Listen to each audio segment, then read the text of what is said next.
I teen female and my dad's affair baby. My mom didn't know he was married and broke it off when she found out, but she was already pregnant. She decided to have me and has always been a great mom. Many of my friends don't get along with their moms, but mine is cool, and I wouldn't trade her for anyone. My dad takes me out on the weekends to do things and visits on holidays, but I've never lived with him or anything. When I was younger, he had to take me to his house for a few hours once when my mom was sick. His wife yelled at him, and I had to stay in a bedroom away from her because she was so mad.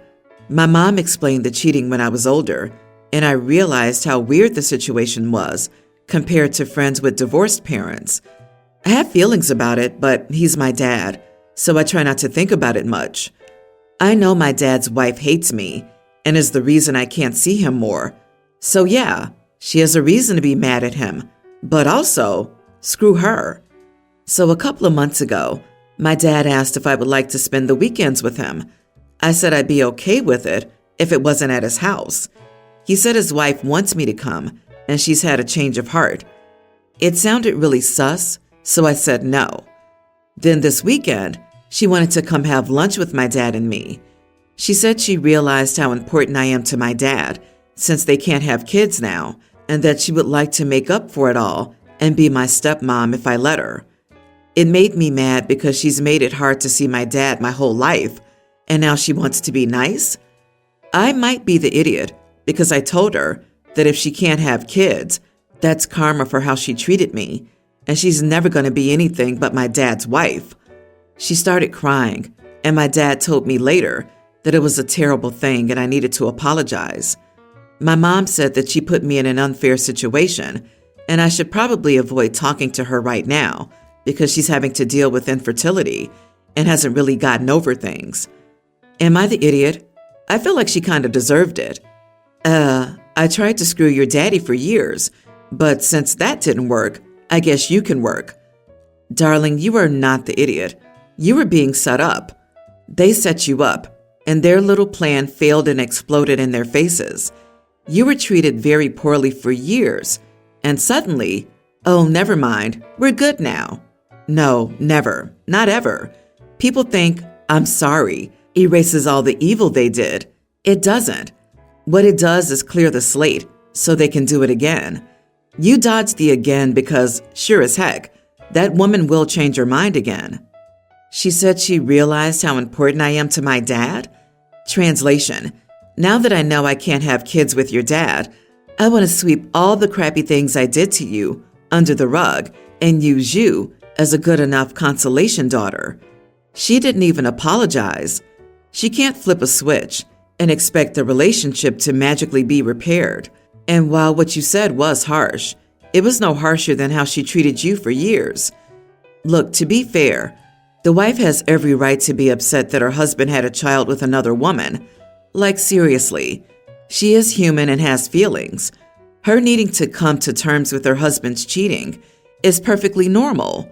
OP doesn't know for a fact that she kept the dad away. He could have done so because he thought his wife wanted that.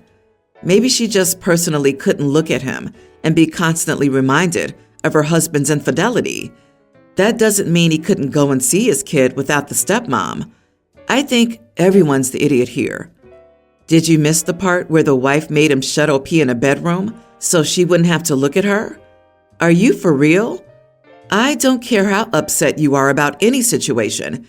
You do not lock up a child in a bedroom, or anywhere else for that matter, especially a child who's likely already distressed because their mom was so sick they couldn't care for them at that moment. And in that situation, where was the father supposed to bring the child? It's not a planned vacation or visit. It was an emergency. He should have taken his daughter to a hotel or his parents and made it a fun vacation. He should have not expected his wife to look after his affair baby in that house. And if he truly was that clueless, he should have immediately left with his daughter once his wife started screaming at him. I mean, he is her father. If she was locked in a bedroom, he's responsible for that too. OP, you are a slight idiot, mainly because you're blaming your dad's wife when your dad is the one in control of seeing and protecting you. His wife was a victim of your dad's affair too.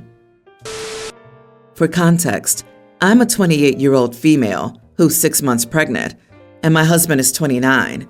We have 2 cats, a dog, and a bearded dragon, kept in a separate quiet room where the cats and dog are not allowed in. We both have good jobs and make enough money to provide for us, the baby and the pets. That's it. My mother-in-law has stated to us plenty of times that she doesn't like cats or lizards or dogs or ducks or squirrels. She's just not an animal person, which is fine, but don't say crappy crap about my animals. They're like my babies too. I've told her to stop, and my husband has told her to stop too. She stopped for a while, and then we announced that we were pregnant. We took his parents and my parents out to dinner and told them all at dinner. Reactions were great, more or less. I just got another crappy comment from his mother about our animals and a baby being too cozy in one house. Yesterday, I'd had enough. I don't know if it's the hormones or the built-up frustration, but I just snapped. She came over to our house to drop off some baby stuff she had bought, stayed for a coffee, and then just when I thought she'd be decent for once, started commenting on our animals again. We've learned to keep our pets away from her when she visits to prevent any conversation about them, but she heard one of our cats scratching at the door, wanting to get in, and said, "Oh my God, if that's how sharp the claws are, imagine them with the newborn." I ignored it and my husband rolled his eyes. I'm not stupid.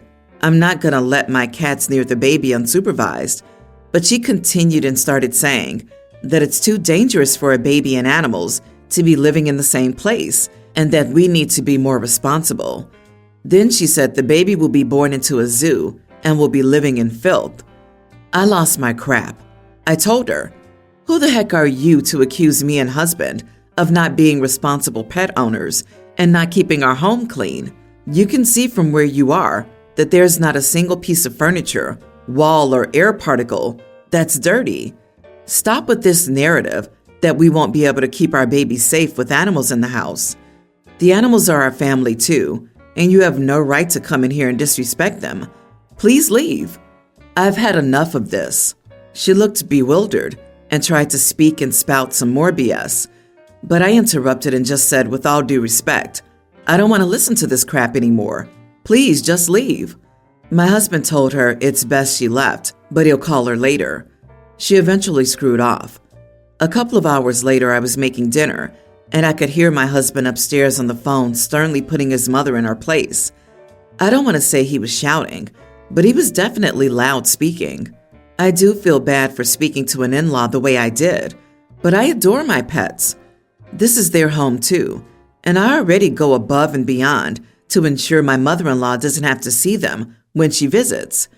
The least she could do was not come into my house and be disrespectful to the fluffy and scaly members of my family. Anyway, she's not happy with me. I've spoken to a few people and had mixed opinions. My husband is on my side, though. Was I an idiot? Not the idiot. I was expecting you to say that you had 15 animals or something. Millions of babies are born into homes with 2 cats and a dog. The horror. And the bearded dragon barely counts. He won't be near the kid. Saying the baby would be born into filth was a push too far. Just wait until mother-in-law starts criticizing your parenting. Right? She's saying that they're living in filth currently? I'll tell you what gets a house filthy. Babies and children. LOL. Mother-in-law is way out of line and disrespectful. She needs to apologize before she gets into your house or near you again. Or you can gaslight her for fun. Too many animals? We signed up to be foster parents for 5 more dogs and 2 additional cats. They should be here any week now. Our baby will have a squad of dogs under her command from day 1. Fellow zoo owner here. 4 cats, 1 hamster, and soon we'll have a bearded dragon. My kids are fine, haven't mutated into cat or hamster hybrids. Your mother-in-law is the wild animal you don't need around. Plus, she's actually factually incorrect. Studies have shown that children who are exposed to a variety of animals from birth are less likely to develop allergies and asthma. Also, there are huge benefits to children being raised with pets. Animals are fantastic companions for children. Learning to care for animals teaches children responsibility and compassion. I have 3 kids, Brock, 24 male, Misty, 21 female, and Ash, 19 female. Misty graduated from high school in 2020. Due to world events, her senior year was spent at home. Things like her senior trip, spring break, and prom got canceled. Her school never planned a makeup trip or prom for her year and instead went back to business for the class of 2021. Misty, props to her, never complained about it. She accepted things with a sense of resignation, if that makes sense. Regardless, I can see that it hurt her to see her brother and sister get to do the things she couldn't do. A few weeks ago, Misty reached out and asked if I could help her out with something. Her favorite actor will perform on Broadway next spring, and she desperately wants to see that show. She's in college and has a job, but needs help paying for a ticket. She made it clear that I didn't have to pay for her if I didn't want to, but given what happened 3 years ago and how she took it, I felt bad for her. What she went through wasn't fair, so I bought Misty a ticket for opening night. It was expensive, yes, but frankly, it was about the same amount that was spent for Ash's prom or Brock's Letterman jacket and banquet. My husband doesn't agree. He thinks I'm spoiling Misty. He doesn't see how it's fair to give our adult daughter money for a trip, but not to do the same for the other kids. To him, what happened in 2020 happened in 2020, and you can't do anything to fix it. I disagree. Brock and Ash got to go on trips, banquets, and prom for their senior year, and Misty spent hers under lockdown. She really had nothing to commemorate her senior year, and the money I spent on her ticket was less than all of our other children's senior year expenses. I need an outside perspective. Am I the idiot, or is my husband in the wrong? Not the idiot, but why does your husband hate your daughter so much? You give your kids what they need at the time. If you need to keep it fair, call it an early Christmas present. Your husband is keeping score, willing to deny his daughter a once-in-a-lifetime experience. He's the idiot. His rigidity isn't logical. He's being too hard here. Misty deserves this. He needs to remember it was a tough year for everyone. Now, imagine missing out on the major life milestones everyone else gets. I disagree about calling it a Christmas present because he'll try to give the other 2 kids something of similar value when that isn't what it's for. I'm pretty confident her siblings would say that this trip is fair for her because 2020 shut down her senior year so much. The husband needs to reevaluate that this money would have been spent 3, almost 4 years ago, but it was. Senior trip and this concert may be apples and oranges, but so are your kids and the circumstances of their years in high school. Instead of spending her money first and then asking you for rent, she prioritized adult responsibilities. She only then reached out for help getting some fun experiences she wants, deserves, and probably very much needs after a stressful transition from high school to college. Yes, 20 is over, and nothing will change that. But there's nothing wrong with telling her you're proud of how she's handled it and handing over money you'd budgeted for her high school senior expenses. I hope she enjoys the show. My sister Sarah is married to James. James has 3 children with his late wife, Zara. The kids are tween boy and girl twins and a pre-tween boy. Their mom died 6 weeks after the youngest was born. Sarah and James met a year later, moved in together a year after that, and married 5 years ago. Sarah gets along really well with her stepkids, and they love her, but Sarah's very insecure regarding her place in their lives. She wanted to adopt the kids, but they didn't want it. None of the kids call Sarah mom. They do love her, though, and that's very clear. There is no, you're not my mom, you can't tell me what to do going on, but they only ever use mom for their mom. The kids look very like Zara. The kids love being told that, and they love talking about it. It makes them light up when they hear about their mom, but their reaction is super special when people mention how much they look like Zara. Sarah hates it. She's tried to suggest the kids sort of look like her, and the kids think she's silly when she does that, and they told her that before, but in a very soft way. The kids spend time with Zara's family, and sometimes James and Sarah are involved, but not often. It bothers Sarah that they're not more enthusiastic about her. It bothers her that they never refer to her as the kids' mom and will ask the kids how Dad and Sarah are, or will tell the kids to get Dad and Sarah. She's made attempts over the years to become part of Zara's family, and they've never welcomed that. Sarah really dislikes that and has questioned why they won't embrace her. She doesn't like that the kids attend a school where Zara was a teacher because the kids' teacher knew their mom. Zara wrote cards and letters for the kids, one for every birthday up until 18, and then all the milestones. She also wrote them cards for when they graduate, get married and have babies, etc. She wrote some letters too for times they struggle. The kids love reading them to people when they get a new one. Sarah hates those letters. The kids have picked up on Sarah hating their mom being mentioned. They told me as much. Sarah's now pregnant, and the adoption topic was brought up to the kids again. James told them it would mean that if something happened to him, they would stay with Sarah and their new sibling, a sibling they're excited about.